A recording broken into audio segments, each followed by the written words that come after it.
ಇದು ಮಗ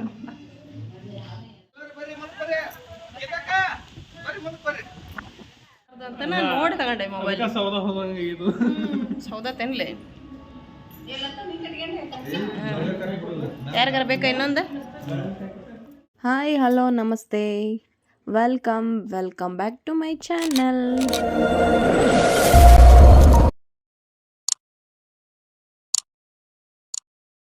ಎಲ್ಲರೂ ಹೆಂಗದಿರಿ, ಎಲ್ಲರೂ ಆರಾಮದಿರಿ ಅಂತ ಅಂದ್ಕೊಳ್ತೀನಿ. ನಾನು ಕೂಡ ಸ್ವಲ್ಪ ಪರವಾಗಿಲ್ಲ, ಕೋಲ್ಡು. ಸೊ ನಮ್ಮ ತಮ್ಮನ ಮದುವೆಯ ಮೊದಲನೆಯ ಶಾಸ್ತ್ರಗಳು ಬರ್ತವೆ. ಹಾಗಾಗಿ ಇವತ್ತಿನ ದಿನ ಮನೆಯಲ್ಲಿ ಹಿರಿಯರ ಪೂಜೆ ಮಾಡಿ ಮತ್ತು ಹೆಣ್ಣು ದೇವರು ಇರ್ತಾವಲ್ಲ ಅವಕ್ಕೆಲ್ಲ ಉಡಿ ತುಂಬೋದು ಅಂಥೇಳಿ ಮಾಡ್ತಾರೆ. ಇನ್ನು ಮನೇಲಿ ರುದ್ರಾಭಿಷೇಕ ಬೇರೆ ಇತ್ತು. ಸೊ ನನಗೊಂದು ಸ್ವಲ್ಪ ಕೋಲ್ಡ್ ಆಗಿದ್ದರಿಂದ ನಾನು ರುದ್ರಾಭಿಷೇಕಕ್ಕೆ ಹೋಗೋಕ್ಕಾಗಲಿಲ್ಲ, ಲೇಟಾಗಿ ಹೋದೆ ನಾನು ಅವ್ರ ಮನೆಗೆ. ಹಾಗಾಗಿ ಪೂಜೆ ಎಲ್ಲ ಮುಗೀತು, ರುದ್ರಾಭಿಷೇಕ. ಆಮೇಲೆ ಸ್ವಾಮಿಯರು ಕೂಡ ರುದ್ರಾಭಿಷೇಕ ಎಲ್ಲ ಮುಗಿದ್ಮೇಲೆ ಅವರು ಕೂಡ ಪ್ರಸಾದ ತಗೊಳ್ತಾ ಇದ್ರು. ಸೊ ಇವರು ಬಂದುಬಿಟ್ಟು ನಮ್ಮ ದೊಡ್ಡ ಕಾಕ, ಅಂದರೆ ಇವರು ನಮ್ಮ ತಮ್ಮ ಇದ್ದಾನಲ್ಲ ಅವರ ಅಪ್ಪಾಜಿಯ ಸಣ್ಣ ತಮ್ಮ. ಸೊ ಹಂಗಾಗಿ ಇನ್ನು ನಮ್ಮ ಕಾಕ ಅಂತ ಹೇಳಿದ್ನಲ್ಲ, ಇವರ ಅಣ್ಣನ ಮಗನ ಮದುವೆ ಇರೋದೀಗ. ಸೊ ಹಂಗಾಗಿ ರುದ್ರಾಭಿಷೇಕ ಎಲ್ಲ ಮುಗೀತು. ಮುಗಿದ್ಮೇಲೆ ಸ್ವಾಮಿಯರು ಬಂದಿದ್ರಲ್ಲ, ಸ್ವಾಮಿಯರ್ಗೂ ಕೂಡ ಪ್ರಸಾದ ಎಲ್ಲ ತೊಗೊತಾ ಇದ್ರು ನೋಡ್ರಿ. ಸೊ ಇದಾದಮೇಲೆ ನಾವು ಊರಲ್ಲಿರೋ ಹೆಣ್ದೇವ್ರಿಗೆ ಹೋಗಿ ಉಡಿ ತುಂಬೋ ಶಾಸ್ತ್ರ ಅಂತ ಹೇಳಿ ಮಾಡ್ತಾರೆ. ಸೊ ಫಸ್ಟು ಮನೆಯಲ್ಲಿ ಈ ಥರ ಮದುವೆ ಕಾರ್ಯ ಏನೇ ಇದ್ರೂ ಕೂಡ ಫಸ್ಟ್ ಹೋಗಿ ಊರಲ್ಲಿರೋ ಎಲ್ಲ ಹೆಣ್ದೇವ್ರಿಗೂ ಉಡಿ ಕೊಡೋದು, ಸೀರೆ ಕೊಡೋದು, ಸೊ ಉಡಕ್ಕಿ ತುಂಬೋದು ಎಲ್ಲ ಮಾಡ್ತಾರೆ. ಹಾಗಾಗಿ ದೇವರಿಗೆಲ್ಲ ನೈವೇದ್ಯ ಎಲ್ಲ ಮುಗಿಸ್ಕೊಂಡು, ಸೊ ಮೊದಲು ಮನೆಯಲ್ಲಿರೋದು ಮನೆ ದೇವರಿಗೆಲ್ಲ ಮಾಡ್ತೀವಿ. ಮನೆಯಲ್ಲಿ ಇವರು ಅಂದರೆ ಮನೇಲಿ ಗಂಡ್ಮಕ್ಳು ಮದುವೆ ಆದಾಗಲೇ ಮನೇಲಿರೋ ದೇವ್ರ ಸಾಮಾನುಗಳನ್ನೂ ಸಹ ಮಾಡಿಸ್ತಾರೆ. ಹಾಗಾಗಿ ಒಂದು ಕಾಯ್ಕೋಲೇನ ಏನೋ ಸ್ವಲ್ಪ ಇವ್ರದ್ದು ಇದಾಗಿತ್ತಂತೆ, ಹಾಗಾಗಿ ಅದನ್ನೂ ಮಾಡಿಸಿದ್ರು. ಅದಕ್ಕೆ ಇವತ್ತು ರುದ್ರಾಭಿಷೇಕ ಇಟ್ಕೊಂಡಿದ್ರು. ಸೊ ರುದ್ರಾಭಿಷೇಕ ಆದಮೇಲೆ ಎಲ್ಲ ದೇವ್ರಿಗೆ ಹೋಗಿ ಉಡಿ ತುಂಬರ್ಬೇಕಾಗಿತ್ತು. ಸೊ ಅದಾದಮೇಲೆ ನೋಡ್ರಿ ಅದು ಮುಗೀತು. ಇನ್ನೆಲ್ಲರೂ ಹೋಗಿ ಉಡಿ ತುಂಬಕ್ಕಂಥೇಳಿ ಹೋಗ್ತೇವೆ. ಸೊ ಉಡಿ ತುಂಬ ಶಾಸ್ತ್ರ ಅಂದರೆ ಈ ಥರ ಇರ್ತೈತಿ. ಒಂದು ಬುಟ್ಟಿಯಲ್ಲಿ ಹೂವು, ಹಣ್ಣು, ಕಾಯಿ, ಏನೋ ದೇವ್ರಿಗೆ ಬೇಕಾಗಿರೋ ಬ್ಲೌಸ್ ಪೀಸು ಮತ್ತು ಒಂದೆರಡು ಹೆಣ್ಣು ದೇವರಿಗೆ ನಾವು ಸೀರೆ ಎಲ್ಲ ಉಡಿಸ್ತೇವೆ. ಹಾಗಾಗಿ ಒಂದಿಷ್ಟು ಜನ ಮುತ್ತೈದರೆಲ್ಲರೂ ಸೇರಿಕೊಂಡು ಸೊ ಎಲ್ಲರೂ ಹೋಗಿ ದೇವ್ರಿಗೆ ಉಡಿ ತುಂಬ ಶಾಸ್ತ್ರ ಅಂತ ಮಾಡ್ತೇವೆ. ಮದುವೆ ಮಾಡೋ ಒಂದು ಪದ್ಧತಿ ಒಳಗೆ ಮೊದಲನೇ ಪದ್ಧತಿ ಅಂದರೆ ಮನೆಯಲ್ಲಿ ಹಿರಿಯರಿಗೆ ಪೂಜೆ ಮಾಡೋದು, ಆಮೇಲೆ ಊರಲ್ಲಿರೋ ಹೆಣ್ಣು ದೇವ್ರಿಗೆಲ್ಲ ಹೋಗಿ ಉಡಿ ತುಂಬ ಶಾಸ್ತ್ರ ಅಂತ ಹೇಳಿ ಮಾಡೋದು. ಸೊ ಹಾಗಾಗಿ ಇವತ್ತಿನ ಮೊದಲನೇ ದಿನದ್ದಿದು. ಸೊ ನೆಕ್ಸ್ಟ್ ನಿಮಗೆ ಗೊತ್ತಿರ್ತೈತಿ, ಹಲ್ದಿ ಶಾಸ್ತ್ರ, ಮೆಹಂದಿ ಶಾಸ್ತ್ರ ಮತ್ತು ಲಗ್ನ ಕಟ್ಟಿಸೋದು, ಬಳೆ ಇಡೋ ಶಾಸ್ತ್ರ ಅಂತೆಲ್ಲ ಮಾಡ್ತಾರೆ. ಹಾಗಾಗಿ ಇದು ಮೊದಲನೇ ದಿನ. ಇನ್ನು ನಮ್ಮ ಏರಿಯಾದಲ್ಲಿನ ಒಂದು ಮದುವೆ ಕೂಡ ಇತ್ತು ಇವತ್ತಿನ ದಿನ, ಹಾಗಾಗಿ ಅದನ್ನೇ ಒಂದು ಸ್ವಲ್ಪ ವಿಡಿಯೋ ತೊಗೊಂಡೆ. ಸೊ ಈಗ ನೋಡ್ರಿ ಎಲ್ಲರೂ ಸೇರಿಕೊಂಡು ಫಸ್ಟು ಏನು ಊರ ಗ್ರಾಮ ದೇವತೆ ಅಂಥೇಳಿ, ಸೊ ದ್ಯಾಮವ್ವಗೆ ಹೋಗಿ ಫಸ್ಟು ಊರ ದೇವರು ಅಂಥೇಳಿ ಗ್ರಾಮ ದೇವತೆ ಅಂಥೇಳಿ ಅದಕ್ಕೆ ಹೋಗಿ ಫಸ್ಟ್ ಉಡಿ ತುಂಬ್ತೇವೆ. ಉಡಿ ತುಂಬೋ ಶಾಸ್ತ್ರ ಅಂತ ಹೇಳಿದರೆ ಈ ಥರ ಮಾಡ್ತಾರೆ. ನಮ್ಮ ಕಡೆ ಉತ್ತರ ಕರ್ನಾಟಕ ಸೈಡ್ ಮದುವೆ ಅಂತ ಹೇಳಿದರೆ ಒಂದು 5-6 ದಿನದ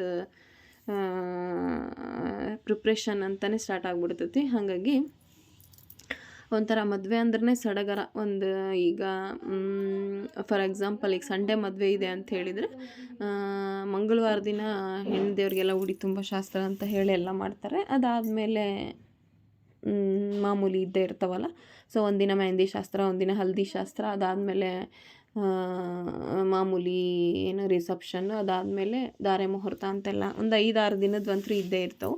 ಸೊ ಹಾಗಾಗಿ ನಮ್ಮ ಮನೆಯಲ್ಲಿ ಇವ್ರಿಗೆ ಅಂದರೆ ನಾವು 5 ಮಂದಿ ಏನೋ ಅಜ್ಜಂದ್ರಿದ್ದಾರೆ. ಸೊ 5 ಮಂದಿ ಅಜ್ಜಂದ್ರಲ್ಲೂ ಹೆಣ್ಮಕ್ಳು ಅಂದರೆ ನಾವಿಬ್ಬರು, ಇನ್ನೊಂದು ಕಾಕನ ಮಗಳಿದ್ದಾಳೆ. ಸೊ ದೊಡ್ಡವಳು ಅಂದರೆ ನಮ್ಮ ಅಕ್ಕನೇ. ಹಾಗಾಗಿ ಅವಳೇ ಉಡಿ ಇಸ್ಕೊಂಡು ಕೊಡ್ತಾಯಿದ್ಲು. ಇನ್ನು ನಮ್ಮ ತಮ್ಮ ಮದುವೆ ಹುಡುಗ ಅಲ್ಲ, ಹಾಗಾಗಿ ಇವಳ ಹೆಣ್ಮಗಳಲ್ಲ, ನಾವೇ ಇಬ್ಬರು ಹೆಣ್ಮಕ್ಳಲ್ಲ, ಹಾಗಾಗಿ ಅವಳೇ ಕೊಡ್ತಾಯಿದ್ಲು. ಇನ್ನು ನಮ್ಮ ತಮ್ಮ ನೀವು ನೋಡಿದ್ದೀರಾ, ಯಾವ ತಮ್ಮ ಮ್ಯಾರೇಜ್ ಇತ್ತು ಅಂತ ತೋರಿಸಿದ್ದೆ ನಿಮಗೆ, ಇವನೇ ಮದುಮಗ. ಸೊ ಹಂಗಾಗಿ ಫಸ್ಟ್ ಹೋಗಿ ಗ್ರಾಮ ದೇವತೆಗೆ ಉಡಿ ಕೊಡ್ತಾಯಿದ್ದೆ ನೋಡ್ರಿ. ಒಂದು ಸೀರೆ ಮತ್ತು ಮಾಲಿ, ಅಕ್ಕಿ, ಬೆಲ್ಲ, ಸೊ ಆ ಥರ ಏನೇನೆಲ್ಲ ಕೊಡ್ತಾರೆ ಅದೆಲ್ಲ ಕೊಟ್ಟು ಪೂಜೆ ಮಾಡಿಸ್ಕೊಂಡು, ಅಂದರೆ ಫಸ್ಟು ಊರಲ್ಲಿರೋ ಹೆಣ್ಣು ದೇವರಿಗೆಲ್ಲ ನಾವು ಮಾಡಿದ್ರೆ ನಮಗೆಲ್ಲ ಒಳ್ಳೇದಾಕತಿ ಅನ್ನೋ ಮೊದಲಿಂದನೂ ಪದ್ಧತಿ, ದೇವ್ರು ಮಾಡೋದು ಮತ್ತು ಉಡಿ ತುಂಬೋ ಶಾಸ್ತ್ರ ಅಂತ ಹೇಳಿ ಮಾಡ್ತೀವಿ. ಅದಾದಮೇಲೆ ವೀರಭದ್ರೇಶ್ವರ ಅಂಥೇಳಿ ಅದಕ್ಕೂ ಕೂಡ ಹೋಗಿ ಊರು ವೀರಭದ್ರೇಶ್ವರ ಅಂತ ಹೇಳ್ತಾರಲ್ಲ, ಸೊ ಇದ್ರದ್ದು ಕೂಡ ತುಂಬ ಜೋರಾಗಿಯೇ ಜಾತ್ರೆ ಆಗುತ್ತೆ. ಒಂದು ಟೈಮ್ ಅದನ್ನೂ ಕೂಡ ನಿಮ್ಮ ಜೊತೆ ನಾನು ಶೇರ್ ಮಾಡ್ಕೊಂಡಿದ್ದೆ. ಅದಕ್ಕೂ ಹೋಗಿ ಹಣ್ಕಾಯಿ ಮಾಡಿಸ್ಕೊಂಡು, ಇದಾದಮೇಲೆ ನೆಕ್ಸ್ಟ್ ಗಂಡು ದೇವರಲ್ಲ, ಅದಾದಮೇಲೆ ಅದಕ್ಕೆ ಹೋಗಿ ಹಣ್ಕಾಯಿ ಮಾಡಿಸ್ಕೊಂಡು, ಅದಾದಮೇಲೆ ನೆಕ್ಸ್ಟ್ ಇನ್ನೊಂದು ಹೆಣ್ಣು ದೇವ್ರು, ಇನ್ನೂ ಒಂದು 5 ಹೆಣ್ಣು ದೇವ್ರಂತೂ ಇದ್ದೇ ಇರ್ತಾವೆ ಊರಲ್ಲಿ. ಸೊ 5 ಊರು ಹೆಣ್ಣು ದೇವ್ರಿಗೆ ಹೋಗಿ ಈ ಹೆಣ್ಣು ದೇವ್ರು ಆದ ತಕ್ಷಣ ನೆಕ್ಸ್ಟ್ ಇನ್ನೊಂದು 2 ಹೆಣ್ಣು ದೇವ್ರು ಇರ್ತಾರೆ. ಅದಕ್ಕಿಂತ ಮೊದಲು ಈ ವೀರಭದ್ರೇಶ್ವರ ದೇವಸ್ಥಾನಕ್ಕೆ ಹೋಗಿ ಇದಕ್ಕೆ ಹಣ್ಕಾಯಿ ಮಾಡಿಸಿದ್ವಿ. ಸೊ ಅದಾದಮೇಲೆ ಇದನ್ನು ಮುಗಿಸ್ಕೊಂಡು ಮುಂದೆ ಇನ್ನೊಂದು ದೇವ್ರಿಗೆ ಹೋಗ್ತಾಯಿದ್ವಿ. ಇದ್ರದ್ದು ಕೂಡ ವೀರಭದ್ರೇಶ್ವರನ ಜಾತ್ರೆ ಇದೆ ನೆಕ್ಸ್ಟ್ ಜನವರಿ ಎಂಡಲ್ಲಿ. ಸೊ ಅದು ಮುಗಿಸ್ಕೊಂಡು ಹಂಗೆ ಹೋಗ್ತಾಯಿದ್ವಿ. ಇವನು ಇನ್ನೊಬ್ಬ ಚಿಕ್ಕಪ್ಪನ ಮಗ. ಸೊ ಸುಮಾರು ಜನ ಸೇರ್ಕೊಂಡು ಹೋಗಿ ಉಡಿ ತುಂಬ ಶಾಸ್ತ್ರ ಮಾಡ್ಕೊಂಡು ಬರ್ತಾಯಿದ್ದೇವೆ ನೋಡ್ರಿ. ಅದಾದಮೇಲೆ ಅದು ಹೇಳಿದ್ನಲ್ಲ, ಇನ್ನೊಬ್ಬ ಕಾಕನ ಮಗ ಇವನು. ಚೂರು ವಿಡಿಯೋ ಮಾಡಪ್ಪ ಅಂತ ಮೊಬೈಲ್ ಕೊಟ್ಟರೆ ಅವನು, ನಾನೇ ಆರತಿ ಹಿಡ್ಕೊತೀನಿ, ನೀನೇ ಮೊಬೈಲ್ ಹಿಡ್ಕೊಂಡು ವಿಡಿಯೋ ಮಾಡುವ ಅಂತ ಕಾಮಿಡಿ ಮಾಡೋಕತ್ತದ. ಅವ್ನಿಗೆ ವಿಡಿಯೋ ಮಾಡೋದೆಲ್ಲ ಗೊತ್ತಿಲ್ಲ, ಹಂಗೆ ಹಿಂಗೆ ಅಂಥೇಳಿ. ಅದಾದಮೇಲೆ ಇನ್ನೊಂದು ಹೆಣ್ಣು ದೇವರು ಚೌಡಮ್ಮ ಅಂಥೇಳಿ, ಅಕ್ಕಿಗೆ ಹೆಸರ ಮಕ್ಕಳ ತಾಯಿ ಅಂತಾನು ಹೇಳ್ತಾರೆ. ಹಾಗಾಗಿ ಆ ಹೆಣ್ಣು ದೇವ್ರಿಗೆ ಹೋಗಿ ಉಡಿ ತುಂಬಿದ್ದು. ಅದು ಚಿಕ್ಕದೈತಿ ದೇವಸ್ಥಾನ, ಹಾಗಾಗಿ ಒಳಗಡೆ ಏನು ಹೋಗಲಿಲ್ಲ, ಹಾಗೆ ಹೊರಗಡೆಯಿಂದನೇ ಎಲ್ಲರೂ ಉಡಿ ಕೊಟ್ವಿ. ಚಿಕ್ಕದಾಗಿರೋದ್ರಿಂದ ಸೊ ಸ್ವಲ್ಪ ವಿಡಿಯೋ ತೊಗೊಂಡೆ ಅಷ್ಟೇ. ಅದಕ್ಕೂ ಕೂಡ ಹೋಗಿ ಉಡಿ ತುಂಬಿದ್ವಿ. ಅದಾದಮೇಲೆ ಎಲ್ಲರೂ ಹೆಣ್ಮಕ್ಳು ಆರತಿ ಎಲ್ಲ ಮುಗಿಸ್ಕೊಂಡು, ಇನ್ನು ನೆಕ್ಸ್ಟು ಇನ್ನೊಂದೇನೆಂದರೆ ಕೆರೆಕೋಡಿ ದುರ್ಗವ್ವ ಅಂತ ಹೇಳ್ತಾರೆ. ಅದು ಕೂಡ ಭಾಳ ಪವರ್ಫುಲ್ ಅಂತ. ಅದನ್ನು ಕೂಡ ನಡ್ಕೊಂಡ್ರೆ ಮಕ್ಕಳಿಲ್ಲದವರಿಗೆ ಮಕ್ಕಳಾಗ್ತಾರೆ ಅನ್ನೋದು ಅದೊಂದು ವಾಡಿಕೆ. ಸೊ ಅದಾದಮೇಲೆ ಅಲ್ಲೇ ಕೆರೆಕೋಡಿ ದುರ್ಗ ಒಂದು ದೇವಸ್ಥಾನದಲ್ಲೇ ಉಡಿ ಕೊಟ್ವಿ. ಉಡಿ ಕೊಟ್ಮೇಲೆ ಅಲ್ಲೇ ಎಲ್ಲ ಹೆಣ್ಮಕ್ಳು ಸೊ ಏನೋ ಕಂಕಣ ಕಟ್ಟೋದು, ಅದೊಂದು ನಮ್ಮ ಕಡೆ ಮೇನ್. ಯಾವುದೇ ಪೂಜೆ ಪುನಸ್ಕಾರ ಮಾಡಿದ್ರೂ ಈ ಎಲೆ ಹಾಕಿ, ಊರ ಕಡೆ ನಮ್ಮ ಬೆಂಗಳೂರು ಸೈಡೆಲ್ಲ ಏನು ಜಸ್ಟ್ ಹೂವಲ್ಲ ಅಷ್ಟೇ ಕಂಕಣ ಕಟ್ತಾರೆ. ನಮ್ಮ ಕಡೆ ಇದೇ ಥರನೇ ವೀಳ್ಯದೆಲೆ ಎಲೆಯಲ್ಲಿ ಹೂ ಹಾಕಿ ಈ ಥರ ಕಂಕಣ ಕಟ್ಟೋ ಪದ್ಧತಿ. ಹಾಗಾಗಿ ಎಲ್ಲರೂ ಕೂಡಿ ಕಂಕಣ ಕಟ್ಟಿಸ್ಕೊಂಡ್ವಿ.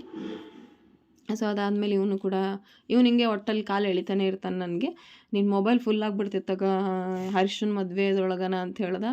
ಏನಿಲ್ಲ ಅಂತದ್ದು ನೋಡೇ ತೊಗೊಂಡಿನಿ ನಾನು ಚಲೋ ಇರೋ ಮೊಬೈಲ್ನ ಅಂಥೇಳಿ ಅವ್ನಿಗೆ.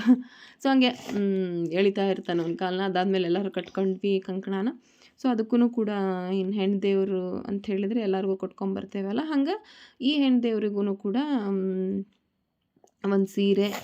ಫಸ್ಟು ಈಗ ನಾವು ಸೀರೆ ಮದುವೆ ಅಂತ ಹೇಳಿದ ತಕ್ಷಣವೇ ಪ್ರತಿಯೊಬ್ಬರಿಗೂ ಜವಳಿ ಥರ ಶಾಸ್ತ್ರ ಅದು ಇದು ಮಾಡ್ತಾ ಇರ್ತಾರಲ್ಲ, ಅದರಲ್ಲಿ ಹೆಣ್ಣು ದೇವರಿಗೂ ಕೂಡ